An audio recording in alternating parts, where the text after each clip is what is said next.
आज के इस वीडियो में हम सॉल्व करेंगे 10 प्रॉब्लम्स जो कि आधारित हैं उन फॉर्मूलेस पर जिनकी चर्चा हमने इस सीरीज़ के पिछले वीडियो में करी थी।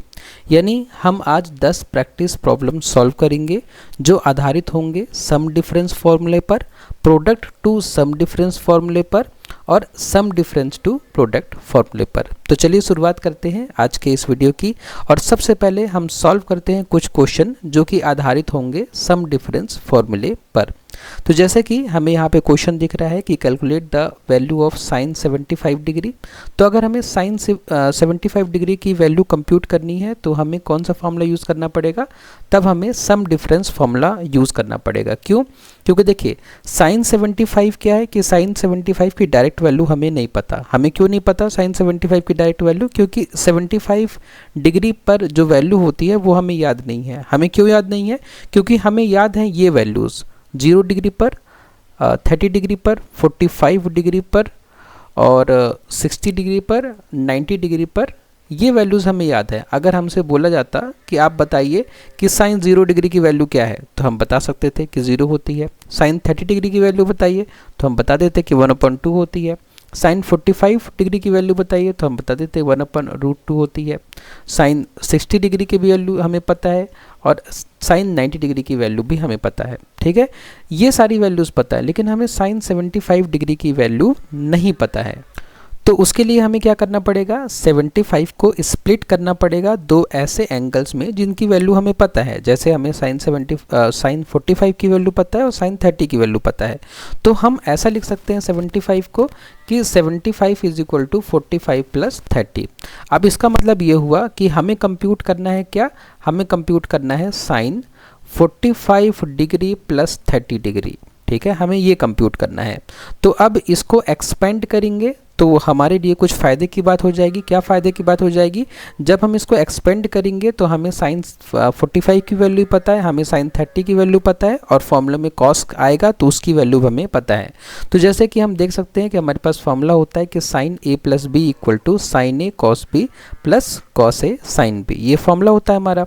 तो ए की वैल्यू हमारी 45 है, बी की वैल्यू हमारी 30 है। हम क्या करेंगे? इस इक्वेशन में सारी वैल्यूज़ को पुट कर देंगे और सारी वैल्यूज़ को पुट करने के बाद हमें क्या मिल जाएगा? आंसर मिल जाएगा। ठीक है, जैसे कि आप यहाँ पे देख पा रहे हैं कि हमने लिखा है कि sine 75 degree equal to sine 45 degree into cos 30 degree, क्योंकि साइन ए कॉस बी। ठीक है, बी की वैल्यू 30 है, ए की वैल्यू 45 है, plus 45 degree into sign 30 degree फॉर्मूले के अकॉर्डिंग। अब हम क्या करेंगे? देखिए हमें साइन 45 डिग्री की वैल्यू पता है। साइन 45 डिग्री की वैल्यू होती है 1/√2। तो हम 1/√2 यहाँ रख देंगे मल्टीप्लाइड बाई कॉस 30 की वैल्यू हमें पता है। कॉस 30 की वैल्यू होती है √3/2। ओके, उसके बाद प्लस साइन है, उसके बाद कॉस 45 डिग्री की वैल्यू हमें पता है 1/√2 और फिर साइन 30 की वैल्यू हमें पता है 1/2। ठीक है, ये वैल्यूज़ हमें याद होनी चाहिए अगर हम ट्रिग्नोमेट्री पढ़ रहे हैं। तो इस सीरीज़ के पिछले वीडियोस में हमने इस बात की चर्चा करी थी कि कैसे हम इन सब फार्मूलेज़ को, इन सब वैल्यूज़ को याद कर सकते हैं। ठीक है, अब देखिए हम इसको सॉल्व करेंगे तो क्या मिलेगा हमें? √3 ऊपर आ जाएगा और नीचे क्या आ जाएगा? 2√2। ठीक है, प्लस 1/2√2। उसके बाद हम क्या करेंगे? एलसीएम ले लेंगे। तो नीचे दोनों कॉमन टर्म है तो एलसीएम 2√2 ही आ जाएगा और ऊपर क्या आ जाएगा? √3 + 1। ठीक है, नीचे 2√2 और ऊपर √3 + 1। तो यही हमारा आंसर हो जाएगा। इसका मतलब क्या हुआ? इसका मतलब ये हुआ कि साइन 75 डिग्री की वैल्यू ये होती है। ठीक है, हम इसको आगे भी सॉल्व कर सकते हैं। हम √3 की वैल्यू निकाल सकते हैं और उसको 1 ऐड कर सकते हैं और √2 की वैल्यू निकाल सकते हैं, उसको 2 से मल्टीप्लाई कर सकते हैं, फिर डिवाइड कर सकते हैं। तो हमें एक वैल्यू मिल जाएगी जो कि दशमलव में होगी, है ना? वो हमारा आंसर हो सकता है, लेकिन उतने की ज़रूरत नहीं पड़ती है। इतना आंसर आपके एग्जाम में काफ़ी होगा। इतना निकाल देंगे तो आपको 100% मार्क्स मिल जाएंगे इस क्वेश्चन के। ठीक है, उसके बाद देखिए दूसरा क्वेश्चन है कि हमें कंप्यूट करना है कि कॉस 105 डिग्री की वैल्यू क्या होती है। तो उसी तरीके से हमें कॉस 105 की वैल्यू नहीं पता, लेकिन हम अगर 105 को एक्सपेंड कर सके, हम उसको 60 + 45 लिख सके। ठीक है, हम 105 को क्या लिख सकते हैं? 60 + 45। तो हमें 60 डिग्री पे भी ट्रिग्नोमेट्रिक रेशियोज़ की वैल्यू या ट्रिग्नोमेट्रिक फंक्शंस की वैल्यू पता है और 45 डिग्री पे भी हमें ट्रिग्नोमेट्रिक फंक्शंस की वैल्यू पता है। तो हमें ये फॉर्मूला पता होना चाहिए कॉस a + b। क्यों पता होना चाहिए? क्योंकि हमने क्या किया है? हमने ये किया है कि हमारे पास कॉस 105 है, तो हमने क्या किया है? हमने किया है cos 60 डिग्री प्लस 45 डिग्री। अब यहाँ पे जो 60 है ये a है और जो 45 है वो b है, इसका मतलब cos a प्लस b। ठीक है, तो cos a प्लस b का फॉर्मूला क्या होता है, cos a cos b minus sin a sin b। तो हम क्या करेंगे, हम इन वैल्यूज़ को a और b की वैल्यूज़ को पुट कर देंगे इस इक्वेशन में। तो cos 60 डिग्री फिर cos 45 डिग्री, क्योंकि cos b की वैल्यू क्या है 45, ठीक है, माइनस साइन ए मतलब sine 60 degree into sine 45 degree. Okay, अब हम क्या करेंगे, इन सारी वैल्यूज़ को पुट करके सॉल्व कर देंगे। तो cos 60 की वैल्यू हमें पता है 1/2 होती है, उसके बाद cos 45 डिग्री की वैल्यू 1/√2 होती है, माइनस साइन 60 की वैल्यू √3/2 होती है, और साइन 45 डिग्री की वैल्यू 1/√2 होती है। ओके, उसके बाद हम इसको सॉल्व कर देंगे तो क्या आ जाएगा, 1/2√2 दोनों मल्टीप्लाई हो जाएंगे अपॉन √3/2√2। ठीक है, इसको सॉल्व करेंगे, एलसीएम लेंगे तो दोनों ही कॉमन टर्म है, तो एलसीएम क्या आ जाएगा 2√2/1 माइनस √3। ठीक है, तो क्या आंसर आ गया, हमें आंसर आ गया कि cos 105 डिग्री की जो वैल्यू होती है वो क्या होती है 1 माइनस √3/2√2। ठीक है, तो ये आंसर आ गया हमारा। ठीक है, इसको हम आगे भी सॉल्व कर सकते हैं लेकिन ज़रूरत नहीं है, इतना आंसर आप लिख देंगे तो वो मोर देन इनफ है आपके एग्ज़ाम के लिए। ओके, और उसके बाद एक और वैल्यू कंप्यूट कर लेते हैं हम इस फॉर्मूले पर, किस फॉर्मूले पर, सम और डिफरेंस फॉर्मूले पर। ठीक है, तो सम और डिफरेंस फॉर्मूले पर एक और क्वेश्चन है कि हमें tan 15 की वैल्यू कंप्यूट करनी है। अब आप ये सोचिए कि tan 15 को हम कैसे, 15 डिग्री को हम कैसे स्प्लिट कर सकते हैं। तो tan 15 को हम लिख सकते हैं क्या, 45 डिग्री माइनस 30 डिग्री। ठीक है, जब आप दोनों को माइनस करेंगे तो क्या आपको मिल जाएगा 15 मिल जाएगा। ठीक है, मतलब हम 15 को कुछ इस तरीके से लिख सकते हैं। अब यहाँ पे कौन सा फॉर्मूला लगेगा, यहाँ पे फॉर्मूला लगेगा tan a माइनस बी वाला। ठीक है, tan a minus B formula जो होता है वो सम और डिफरेंस फॉर्मूले के अंतर्गत आता है, क्योंकि हम क्या कर रहे हैं, दो एंगल का डिफरेंस कर रहे हैं। तो इसका जो फॉर्मूला होता है वो क्या होता है, यहाँ पे ये फॉर्मूला लिखा हुआ देखिए, tan a minus B equal to tan a minus tan b upon 1 plus tan a into tan b। अब हमें कुछ नहीं करना है, हम इसी फॉर्मूले में हमें क्या कर देना है, वैल्यूज़ पुट कर देनी है।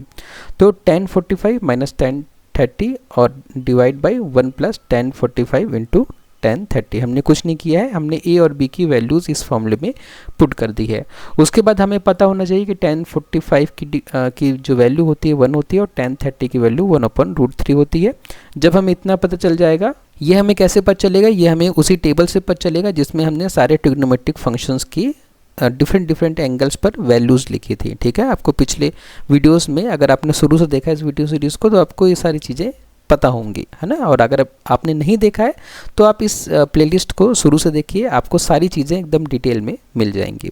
ओके, तो चलिए अब पुट करते हैं वैल्यूज़ को। तो देखिए tan a मतलब tan 45 की वैल्यू 1 है, माइनस tan b की वैल्यू क्या हो जाएगी 1/√3 अपॉन 1 प्लस tan a की वैल्यू क्या है, tan a की वैल्यू 1 है। ठीक है, tan a मतलब tan 45 की वैल्यू 1 है। उसके बाद में tan b, ये देखिए ना tan a into tan b है। ठीक है, तो tan a की वैल्यू 1 और tan b की वैल्यू 1/√3, तो 1/√3। ठीक है, इसको हम सॉल्व करेंगे तो क्या हो जाएगा, देखिए ये एक्चुअल लिखा है, इसको मैं थोड़ा सा और क्लियर लिख दूँ तो 1/1 माइनस √3, फिर ये पूरा डिवाइड बाई 1 प्लस 1/√3, इस तरीके से लिखा हुआ है। ठीक है, अब हम क्या करते हैं, हमें एलसीएम लेना पड़ता है। ठीक है, तो जब हम इन दोनों का एलसीएम लेंगे, इन दोनों का, तो एलसीएम जो होगा वो क्या आएगा, √3 आएगा।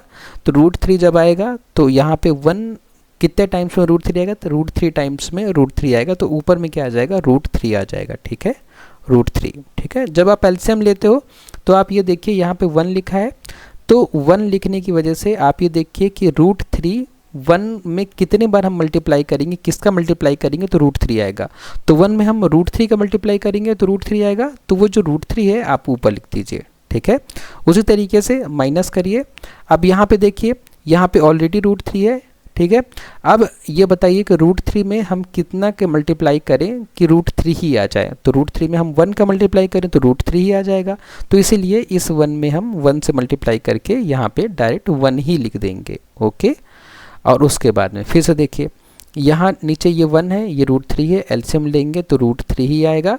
और उसके बाद 1 में क्या मल्टीप्लाई करेंगे, √3 आ जाए तो √3 का ही मल्टीप्लाई करेंगे।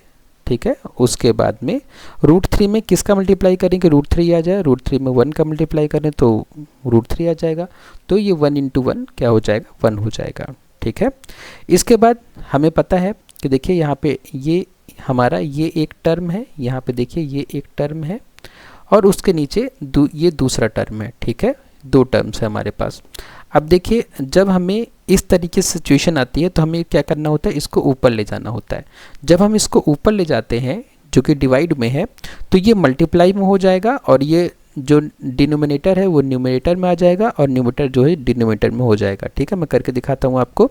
तो इस पूरी इक्वेशन को हम इस तरीके से लिखेंगे, √3 - 1 फिर √3 फिर मल्टीप्लाइड बाई ये जो √3 है ये ऊपर आ जाएगा यहाँ पे और ये जो है ये नीचे आ जाएगा, ठीक है। हमने क्या किया, न्यूमरेटर वाले टर्म को डिनोमिनेटर में कर दिया और डिनोमिनेटर वाले टर्म को न्यूमरेटर में कर दिया, क्योंकि हमने इसको बदल दिया है, जो डिवाइड में था उसको मल्टीप्लाई में बदल दिया है, ठीक है।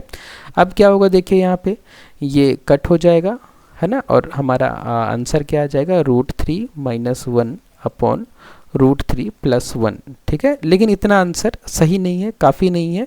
हमें क्या करना पड़ेगा, नीचे अगर हमें ऐसा रूट मिलता है तो हमें नीचे के रूट हटाने का हमारा टारगेट होना चाहिए। हमारा टारगेट होना चाहिए कि नीचे आंसर में रूट नहीं होना चाहिए। तो नीचे अगर आपको रूट हटाना है तो आपको न्यूमरेटर और डिनोमिनेटर में √3 - 1 से मल्टीप्लाई करना पड़ेगा, ठीक है। क्यों करना पड़ेगा, नीचे देखिए आप यहाँ पे √3 + 1 लिखा हुआ है, ठीक है। तो यहाँ पे जो भी साइन रहे आप उसके अपोजिट साइन से मल्टीप्लाई कर दीजिए, तो उससे क्या होगा कि ये जो रूट है ना नीचे में ये रूट हट जाएगा, ओके। तो देखिए मैं सॉल्व करता हूँ इसको तो आपको ज़्यादा समझ में आएगा। अब ये क्या हो जाएगा, देखिए ऊपर में हो जाएगा √3 - 1 का होल स्क्वायर, ठीक है, क्योंकि दोनों सेम टर्म है ना। यहाँ भी √3 - 1 है, यहाँ भी √3 - 1 है, तो इसको हम कैसे लिख सकते हैं, √3 - 1 का होल स्क्वायर, ठीक है। उसके बाद में अब यहाँ पे देखिए क्या लिखा है, यहाँ पे ये लिखा है a + b और a - b, है ना। आपने ये फॉर्मूला अगर पढ़ा होगा, ये है a + b और ये देखिए मल्टीप्लाई का साइन है, a - b = होता है a² - b², ठीक है। तो इसको हम क्या लिख सकते हैं, √3 का स्क्वायर और फिर -1 का स्क्वायर, ये लिख सकते हैं, ओके। अब हम इसको आगे सॉल्व करते हैं। आगे जब हम सॉल्व करेंगे इसको तो देखिए इस टर्म को हम सॉल्व कर रहे हैं ना, इस टर्म को, ये वाले टर्म को हम सॉल्व कर रहे हैं। जब हम इसको सॉल्व करेंगे तो देखिए ये कहाँ, यहाँ पे क्या फॉर्मूला रहेगा, यहाँ पे फॉर्मूला रहेगा a - b का होल स्क्वायर। तो a - b का होल स्क्वायर क्या होता है, वो होता है a² + b² -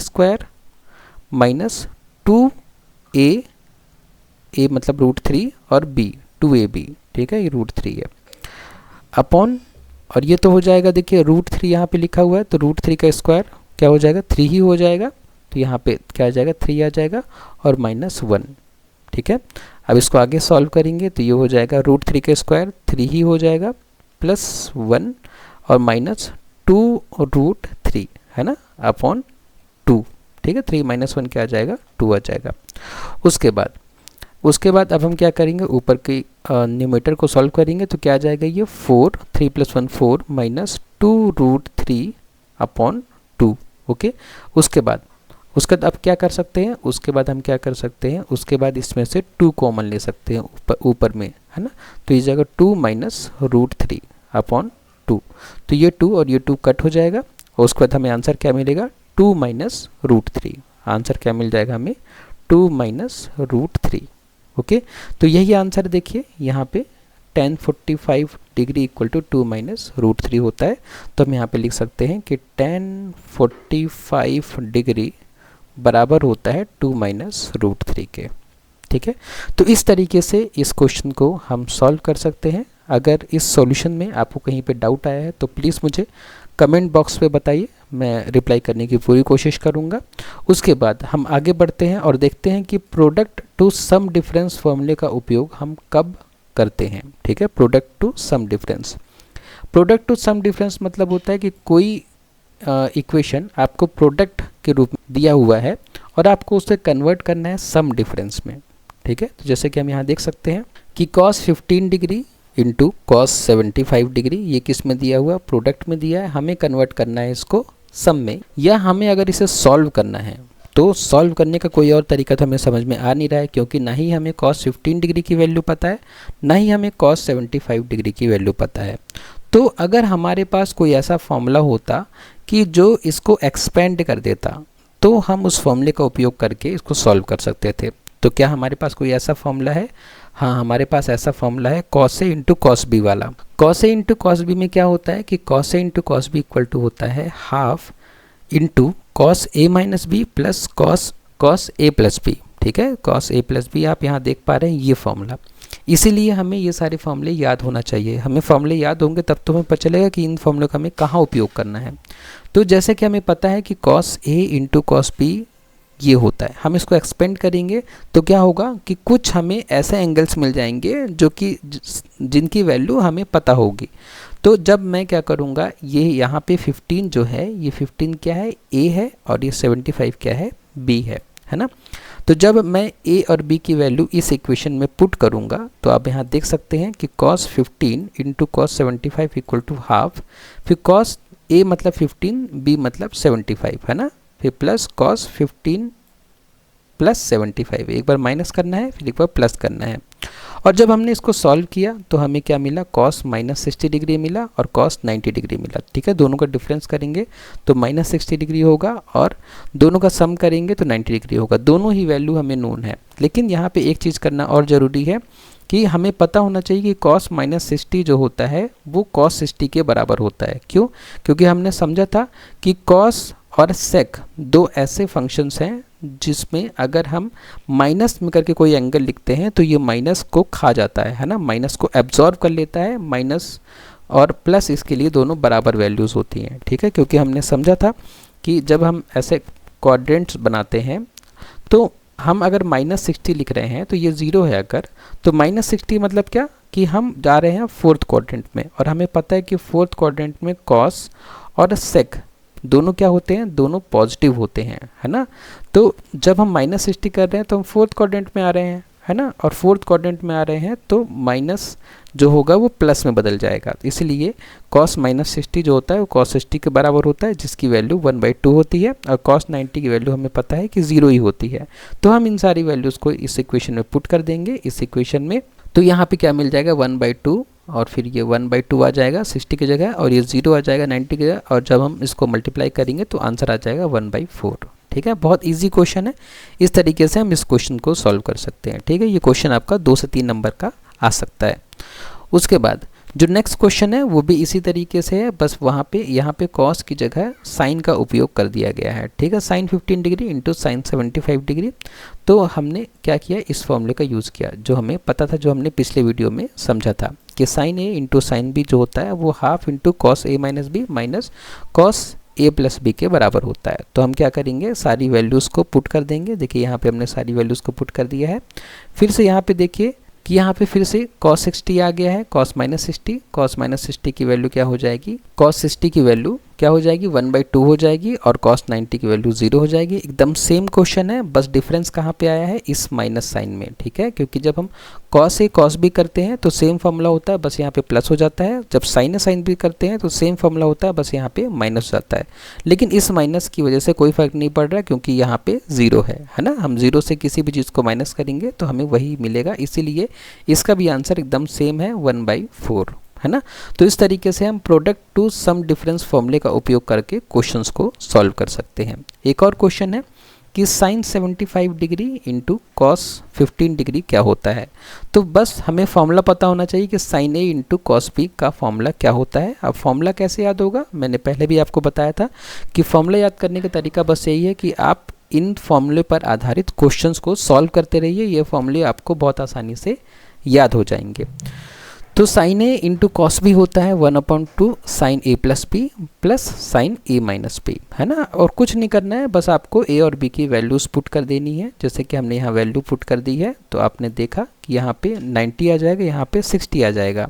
और साइन 90 की वैल्यू भी हमें पता है और साइन 60 की वैल्यू भी हमें पता है। हमने दोनों वैल्यू को पुट कर दिया और बहुत ही सिंपल तरीके से ये इक्वेशन सॉल्व हो जाएगी।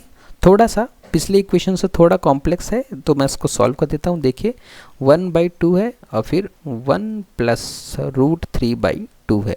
ओके, अब देखिए क्या करना है हमें। हमें क्या करना है, एलसीएम लेना है। ठीक है, इन दोनों का एलसीएम लेंगे तो एलसीएम 2 आएगा, है ना। तो 1 2 ज़ा 2, तो ऊपर 2 आ जाएगा और √3 आ जाएगा।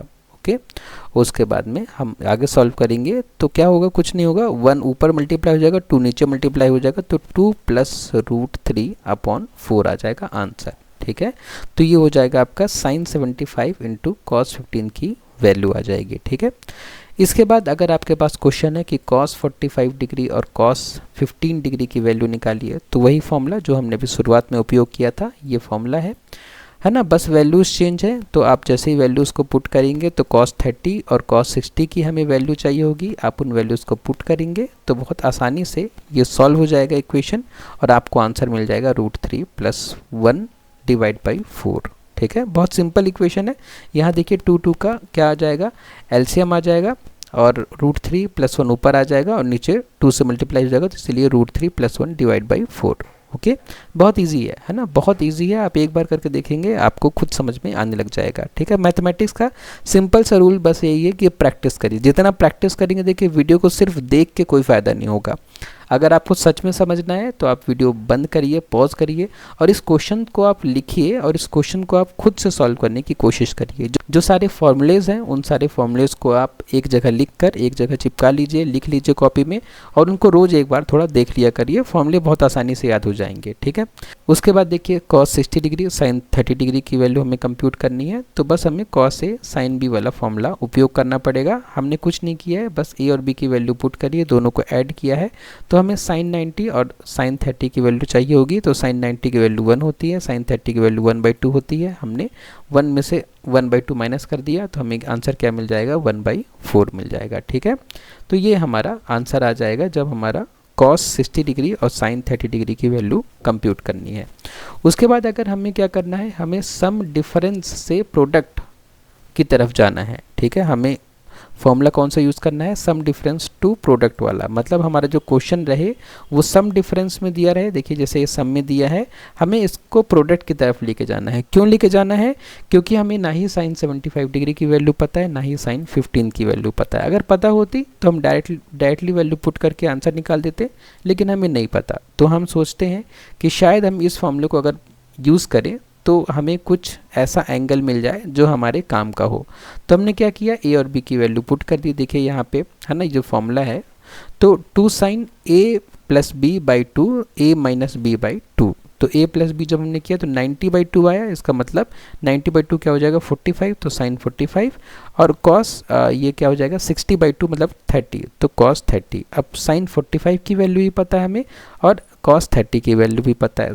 sin 45 की वैल्यू 1/√2 होती है, और cos 30 की वैल्यू √3/2 होती है। हमने इन वैल्यूज़ को पुट किया, मल्टीप्लाई किया, हमें आंसर मिल जाएगा √6/2। ठीक है, इसको एक बार मैं आपको सॉल्व करके दिखा देता हूँ कि उसमें कोई प्रॉब्लम नहीं होता कि आपको सॉल्व करने में। तो sin 45 की वैल्यू क्या है, 1/√2, और cos 30 की वैल्यू √3/2। ओके, तो अब देखिए यहाँ पे ये आ जाएगा ऊपर 2√3, 2√3 क्यों, ये 2 और ये 2 कट जाएगा, तो आपका क्या आ जाएगा, √3/√2। लेकिन नीचे रूट होना अच्छी बात नहीं है, नीचे रूट हमें नहीं रखना है, हमें ऊपर रूट रखना है। अगर रखना पड़े तो ऊपर रखना, नीचे नहीं रखना। तो हम क्या करेंगे, नीचे का रूट हटाने के लिए √2 से मल्टीप्लाई करेंगे, न्यूमरेटर में भी और डिनोमिनेटर में भी। जब हम मल्टीप्लाई करेंगे तो ऊपर हो जाएगा √3 × √2 अपॉन, और ये √2 × √2 क्या हो जाएगा, 2 हो जाएगा, है ना। और √3 × √2 जब मल्टीप्लाई होंगे तो √6 हो जाएगा, और √6/2 आ जाएगा आंसर हमारा। इसलिए देखिए ये आंसर आया है sin 75 डिग्री = √6/2, है ना। तो इस तरीके से हम सॉल्व कर सकते हैं। बहुत इजी क्वेश्चन है सारे। डिफ़िकल्ट क्वेश्चन हम इसके बाद सॉल्व करेंगे। जैसे हमारा चैप्टर 1 खत्म हो जाएगा तो हम चैप्टर 1 के बहुत सारे क्वेश्चन सॉल्व करेंगे, डिफ़िकल्ट इजी सारे तरीके से क्वेश्चन सॉल्व करेंगे। ठीक है, उसके बाद cos 75 degree + cos 15 degree same चीज़ है। हमें सम से किस में जाना है, प्रोडक्ट में जाना है, सम से प्रोडक्ट में जाना है। तो सम से प्रोडक्ट में जाने के लिए हमारे पास फॉर्मूला यही है। तो हमने इस फॉर्मूले में क्या कर दिया, वैल्यूज़ पुट कर दिया, और हमें जब हमने इसको सॉल्व किया तो हमें क्या कंप्यूट करना है, 2 × cos 45 डिग्री और इंटू cos 30 डिग्री। ओके, तो हमें cos 45 डिग्री की वैल्यू पता है, cos 30 की वैल्यू भी पता है, हमने दोनों को सॉल्व किया। ठीक है। यहाँ पे भी देखिए फिर से वही वाली प्रॉब्लम आएगी कि रूट वाली प्रॉब्लम आएगी, तो आप इसको सॉल्व कर लीजिएगा। कैसे सॉल्व करेंगे, 2 × 1/√2 × √3/2, है ना, सेम ही तो आ गया, ठीक है, सेम ही है। तो √3/√2 आया, तो अब √2 का ऊपर नीचे मल्टीप्लाई कर देंगे हम, तो ऊपर आ जाएगा √6 और नीचे आ जाएगा रूट हट जाएगा, 2 बचेगा, तो √6/2, है ना, एकदम सेम है। तो इस तरीके से सारे क्वेश्चंस बहुत इजी हैं, है ना, सारे फॉर्मूलेज लगभग एक तरह के हैं, इसलिए कंफ्यूज होने की ज़रूरत नहीं है। जितना आप प्रैक्टिस करेंगे उतने ही ये फॉर्मूलेज आपको क्लियर होते जाएंगे, ठीक है। तो आज के वीडियो में बस इतना ही। अगर आपको इस नोट्स से पढ़ना है तो नीचे डिस्क्रिप्शन बॉक्स में लिंक दिया हुआ है गूगल ड्राइव का, आप उसका उपयोग करिए और इस नोट्स को डाउनलोड करिए और इन सारे क्वेश्चंस की प्रैक्टिस कर लीजिए, क्योंकि इसके बाद डिफ़िकल्ट क्वेश्चन आने वाले हैं। जब इजी क्वेश्चन कर लेंगे तभी तो डिफ़िकल्ट क्वेश्चन करने में आपको ज़्यादा डिफ़िकल्टी नहीं होगी। उसके बाद में अगर आपको वीडियो पसंद आया तो वीडियो को लाइक करें, शेयर करें अपने फ्रेंड्स के साथ में और सब्सक्राइब करें चैनल को। आपने वीडियो को लास्ट तक देखा उसके लिए बहुत बहुत धन्यवाद।